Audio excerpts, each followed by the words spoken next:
Saya Cik Zulkifli daripada Kementerian Wanita dan Keluarga. Okey. Tujuan saya datang jumpa Cik Aira kat sini adalah ingin membincangkan beberapa perkara lah yang sangat penting.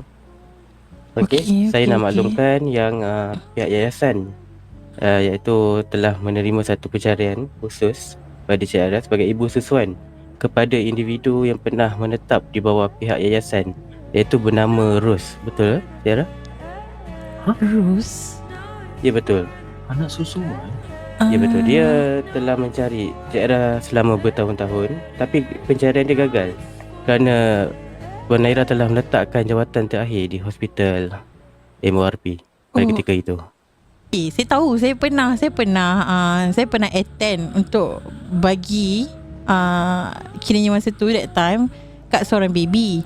That was like few years ago, dah lama dah. Maksudnya dia minta pihak yayasan untuk cari, macam tu ke?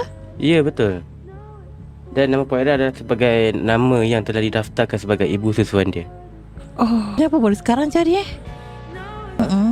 Nama Puan Aira adalah Sofia binti Albino. Betul ke? Dek, sabar dek, sabar. Ya. Ini adalah nama yang telah didaftarkan dalam sistem lah sebagai nama kepada ibu susuan Okey. kepada Ros.